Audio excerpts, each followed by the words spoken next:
Hello YouTubers, this is the next video of the 2014 Nightshade Garden, and it's actually going to become a bit more extensive this time around because not only am I going to go ahead and put some of these pepper plants into the ground, but I'm also going to start a few okra and beet seedlings. I just wanted to diversify a little bit because nightshades get a little bit repetitive after a while, but on to the good stuff. The first chili that I have to show you is called the Chihuahua Negro, which simply means the black chihuahua. It is native to central Mexico, specifically the state around Oaxaca and Puebla. These are traditionally used for the production of mole sauces, which are exceptionally tasty, as they can go with just about any meat, especially beef, chicken, or pork, and sometimes it even goes with goat. Moving on your extreme left is the much sought after and fabled 7-pod bubblegum. This one was not easy to come by, and the reason why is simple. There are simply very few vendors in this country who offer the bubblegum 7-pod. As a matter of fact, I can only name two off the top of my head. That is the Old Barn Nursery, now known as the Buckeye Pepper Company, and the other vendor is called John Ford's Hot Foods and Plants. These are the only two vendors that I know of that are actually selling seeds and seedlings for the bubblegum 7-pod, unless Refining Fire Chilies has picked up the baton for that one. Moving on, the largest one, again towards the left part of the screen, is called the Black Scotch Bonnet, otherwise known in the Caribbean as the Congo Black. This pepper is actually kind of unique in that yes, it is related to the habanero family, but it is not shaped like an habanero. The shape of these fruits is actually more like a tornado shape or possibly an upside down mushroom shape. And sometimes it can get a little bit gnarly, but usually it has this little nipple-like point at the end of its fruit. Same thing goes with the Black Stinger, which is an actual habanero, except it's not completely. What I mean by that is that it's actually a hybrid of two different chilies. I'm sure you chili heads have heard of the red Cuavo chili, and of course most people know about the black habanero or chocolate habanero. Those two chilies were crossbred at a certain point in these past 5 or 6 years, and the result is called the Black Stinger. The one towards the center, coming in from the left, is called the Isot Şanlı Urfa Biber, which is Turkish for the Isot chili. This chili is another much sought after chili, most recently from 2013 onward, and the reason why is its flavor. Its flavor has been described as raisin, sun-dried tomato, and cinnamon all combined for a harmonious sensation. The Şanlıurfa Isot Biber comes from the country of Turkey, just as its name would suggest.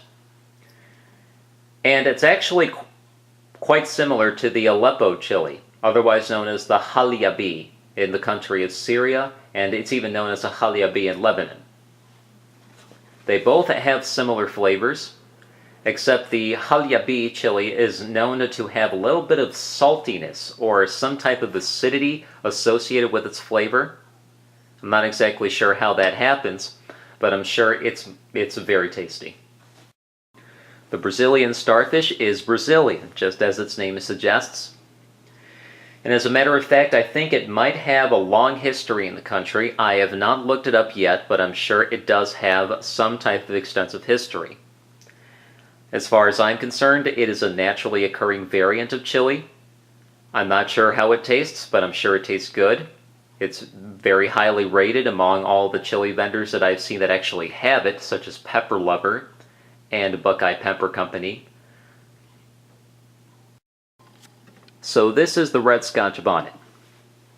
Now, a lot of you may have heard about Scotch bonnets in general, and generally, the reception is positive.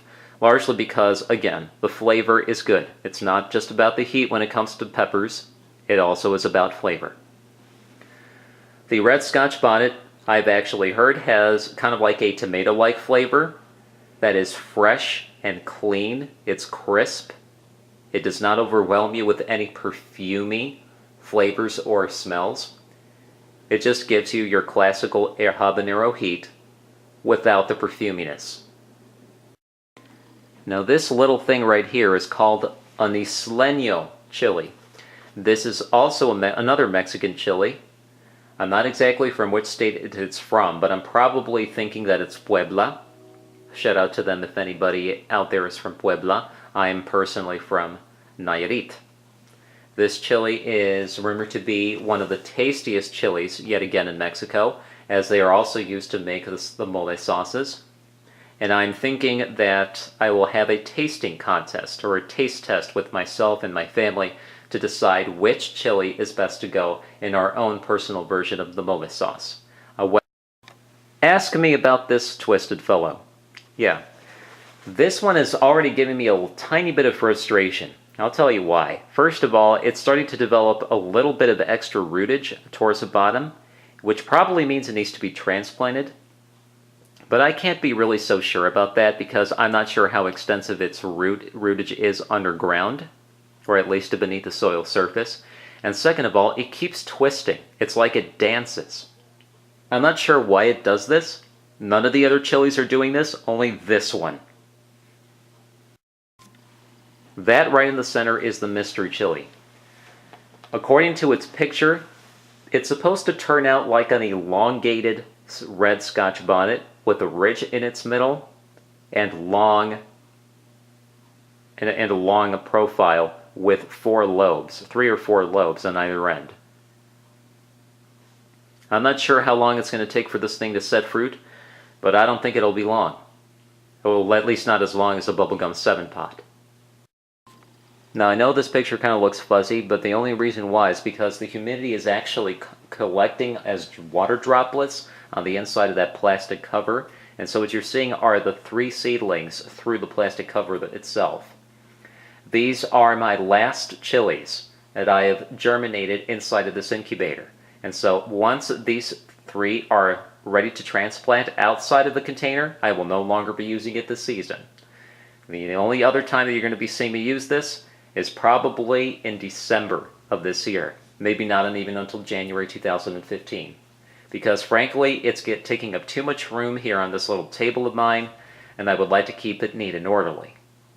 So anyway, thanks for watching, and here's to hoping that, unless circumstances radically change for me, I will be shooting another Pepper Garden update on Friday, May the 9th, 2014.